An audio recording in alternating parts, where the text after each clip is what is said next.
I remember as a child staring out the window of my parents' home and watching the Pryor Mountain wild horses walk up and down the fence line on their way to water in the Horseshoe Bend Reservoir. I knew then that I would spend my life with horses, that whatever I did for a living would be with horses. As a teenager, my dad told me, Ken, whatever your dreams are, take time to count the cost. If there's no reason morally and no reason ethically not to do it, then go get your dream. My question to you, what's your dream? Well, hello and welcome to the show. This week, I want to give you a chance to get to see the whole picture of Ken McNabb, not just the clinician or the TV show weekly. We're going to take you on a cow drive. We're going to gather some mares and a stud horse off the pasture. We're going to talk about the overall ranching operation that we are blessed to be a part of here. All of that's coming up right here on Discovering the Horseman Within. This pasture is a section at 640 acres, and so they're born out here. And they see us. We come out here 2 or 3 times a week and we bring grain and we see them all. But this is where we start developing those interactions. Hello there. When I step away from him, I want to give him just a minute to think about it and then ask him to step off. What if he bucks? It's okay. He just got grabbed around the belly, front and back, with a saddle strapped on top. He might jump. And right there, get after him a little bit. Hey. Stay after him, don't just let him buck. Be careful not to take a hold of him on that hill. If you get on the edge of that hill and you lift on him really hard and he comes up, you're going over backwards and it's gonna be a wreck.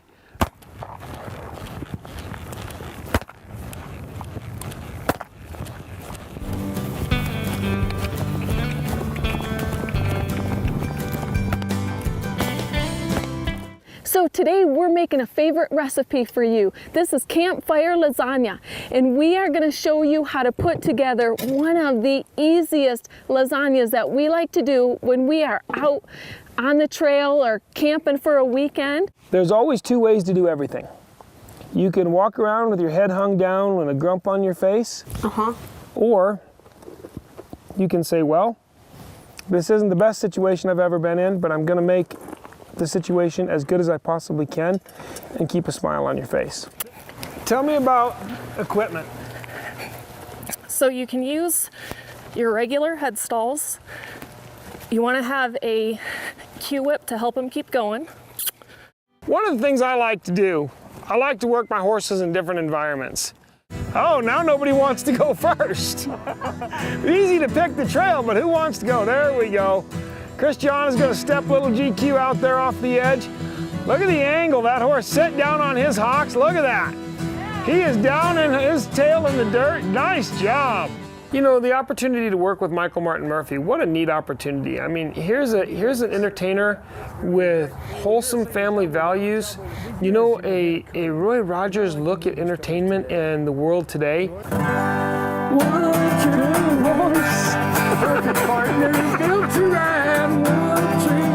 Something happened, my arm won't work.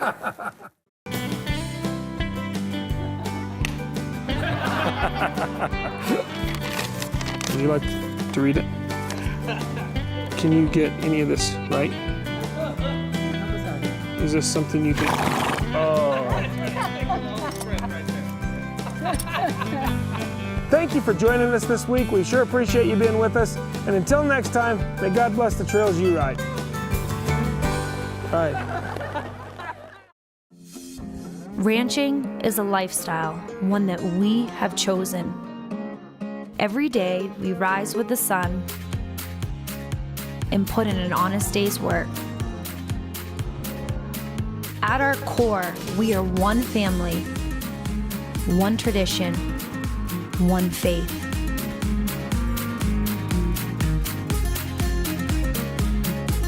We are cowgirls.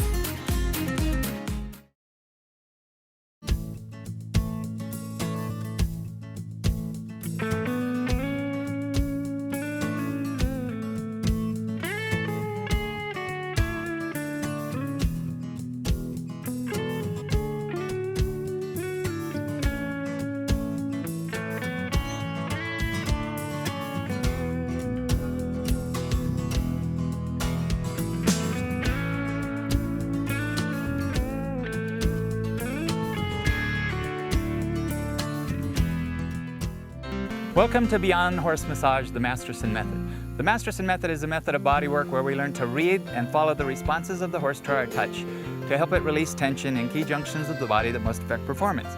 It's a very practical method. You don't have to know a lot of anatomy to start this method. You just have to learn how to read the horse's responses to your touch, and he'll guide you along the way. This is also a very results-oriented method. You get results during the bodywork as you're working on the horse through the responses of the horse to your touch. And you also get results afterwards in improvement in performance.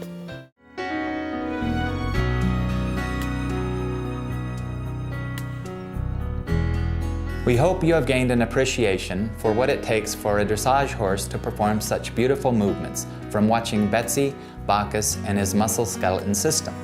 As you have seen, how a horse is ridden in the training process can create specific tension patterns in the body of the horse. Restrictive hands and stiffness in the rider's body transmit to the horse.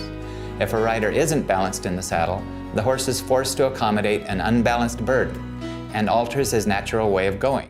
Some shoulder in at the canter, down the next long side, and a couple of circles. Yep, a little bit more. Jump, push him more to the outside rein and make him come up and sit a little bit better.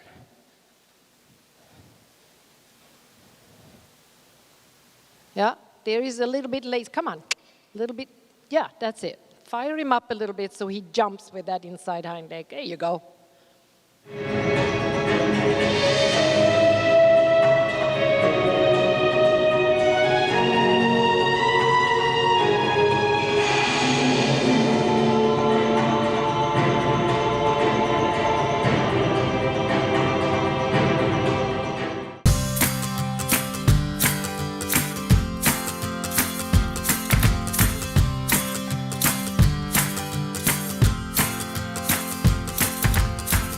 Hi, my name's Callie Krickelberg. Welcome to the Educated Young Horse on the Ground.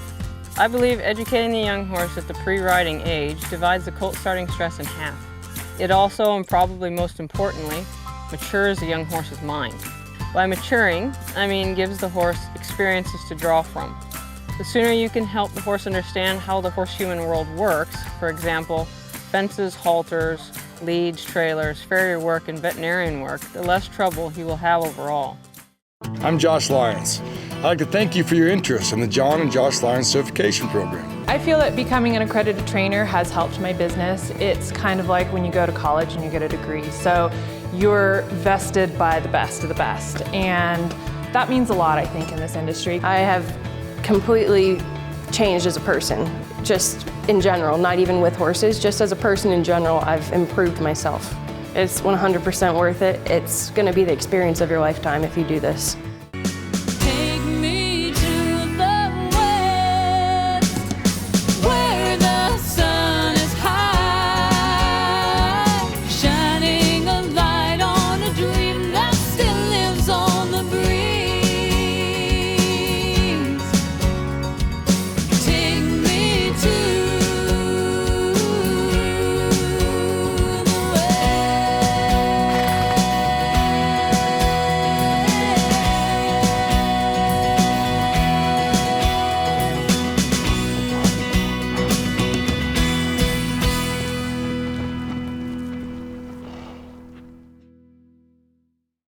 Raise your hand if you love horses. Linda and I would like to welcome you to our show, Pirelli Natural Horsemanship. On our show today, we have our fifth and final horse in our segment on Pick Your Partner or Pick Your Poison. See how good you've gotten with this. We've got a Pirelli Savvy Tip, and in the Pirelli game, we're gonna move it up a notch, and guess what we're gonna do? We're gonna do the full Monty.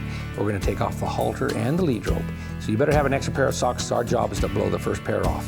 So stay tuned, sit tight, let's play with horses. Now when I go to ask him to pick it up, I'm gonna come up to the chest and I'm gonna give a little squeeze there, and then I'll take it into my hand. And one of the things is I wanna be able to get that to pick up into my hand, and I'll block him if he tries to nibble on me, is get that to go, even just with the one hand, pick this up into my hand here like this. That's just a pleasure to ride. Now his trot, a little bit bouncy, not terrible, but he's moving pretty, and I'm just doing some little bumps here to check him out. Let's guide him to the left, like this, and let's guide him to the right, like that, and he's doing pretty good. I'm Dr. Janet Gordon-Palm, DVM, certified veterinary chiropractitioner. I'm an integrative medicine veterinarian. A common way that I use the laser on him, and here's my handheld laser.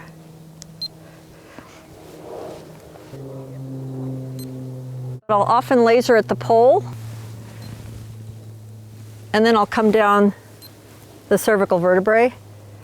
Hi, my name is Dr. Heather Robertson. I'm the senior veterinarian here at the Nashville Zoo, and today I'm here to talk to you about dental care within our zoo.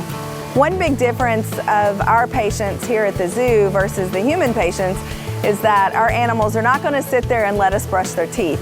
We actually are going to have to sometimes sedate them or maybe fully anesthetize them so we can get a really good safe access to their mouth and clean them. So most of our patients, when they come up to check their teeth, they're going to be asleep, so we can really get in there and do really good work for them. So I'm going to do a dental exam on him first before I put in the trach tube. Dental health is really important for these guys. Table. Hi, welcome to the Agility Show. My name is Nick Sparks, and this is an agility ring. Inside this ring, you will notice many obstacles used in canine agility. In this series, I will show you how to use these obstacles to not only compete, but to also have fun with your dog. Here at the 30th Annual Ice Cream Social in Farmington, New Mexico, I'm talking with Kirk Blankenship. How it works is they have to put their hands behind them, and they can't sit down. So it's strictly, wow. It's not a pretty sight. Go! All right, 7 girls and 2 boys competing right now between the ages of 6 and 8 for bragging rights. Best ice cream eater of the day. 5, 4, 3, 2, 1. They're all holding their heads. Everyone's got brain freeze. We knew this was going to happen. With the recent acquisition of Durango Glass, Sunglass has become the largest provider of commercial and residential glass in the whole Four Corners area. They also have something else very big that no one else has. Sonny, the big man. Sonny began his life in Farmington in the early 1960s, residing at Western Tire. After 45 years there, he started a new chapter in his life when he moved to his rooftop locale at the Sunglass building on West Main Street. Sunglass beat out numerous other bidders to get to call this 22-foot super manly mascot their own. He's so tall, dark, and handsome. I can't believe Sonny is single and available. Who would have thought? In the neighborhood, I'm Kim Pappin, fourcornerstv.com. Come on, big guy, let's go. After all that excitement, this is a big letdown. You don't always get corn like this. You gotta come to young to get corn like this. Take the hair at the top, you divide it in 2 to make a mustache. We're gonna try and break off that top part nobody ever eats. Gather all the hair and slide it out of there, a naked ear of corn. It's fantastic. Is it good, Jack? Yep.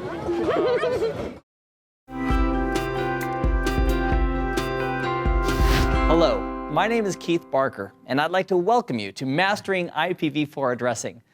IP is very popular, and it's used by network devices to communicate all over the planet. If you're interested in learning more about IP addressing, this is the series for you. Hi guys, this is Tom Cunith. I'm a Senior Solutions Architect at Cisco's Advanced Services. In this video, we're going to talk about the packet lifecycle, sometimes referred to as day of the life in the packet. So leading us through the packet lifecycle is Sarah Evans, who's also in the system test group.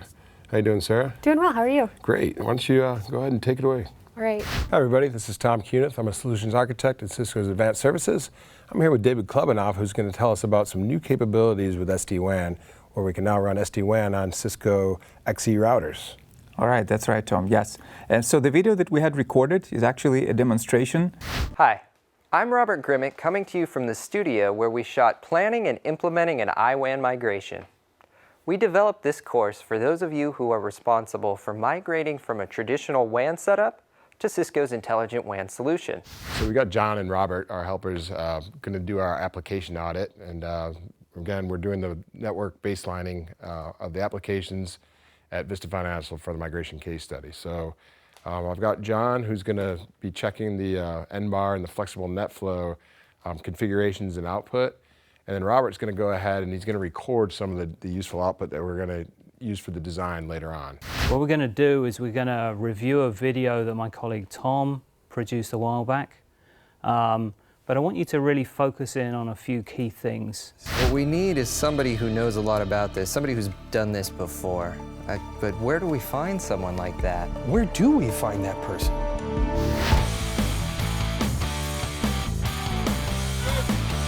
How do we get here? I have no idea.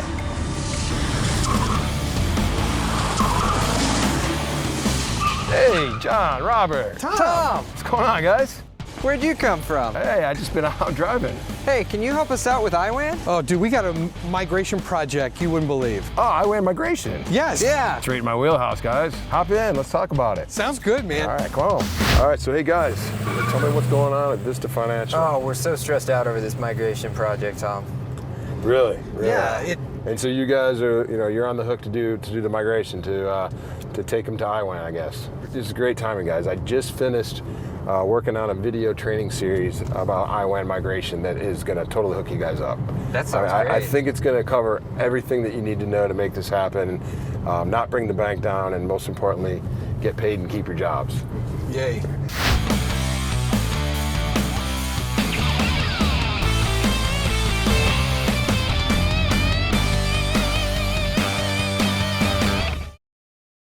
Well, today we are here at NAPI. That's right. NAPI stands for Navajo Agricultural Product Industry. The largest farm in the United States. Yeah, but what is it really? Let's find out. Okay. So these circles right here, or this group is our Region 1. Holy smokes. That's a lot of acres. And here we have Region 7. That's right. This will be farmed in the year 2020. His water comes from here. That's right. And it goes down here, and there's about 176,000 acres that needs to be irrigated That's yearly. a lot of beans. Well, let's go check out some of the crops. Come on, I Ernie. think this would be... Hey, what are you doing? Oh, wow. What do you think about Fort Peck in January comedy show? We're gonna freeze our Indian lands off. Let's go. Yeah, so today he is going biking. This, baby, is your bike. What the heck is this? Oh, yeah, that's real funny. That's real funny. No pain, no gain. Big guy on a little bike. I got it. Hey, now I want you to go to Shiprock and back. Okay, I'll be back. You'll see. Don't hurt yourself. Keep it between the lines. Gonna get in shape. Gonna get in shape. Pretty sure this is where we left the truck with. James, dude, you left me here? James! Hey, you did good on the biking. Man, we're gonna continue on. I want you to run strong. I want you to run hard. Don't pay attention to anything else. Block everything else out of your mind. And never mind that I left you out there on the trail. This time I'm gonna stay with you.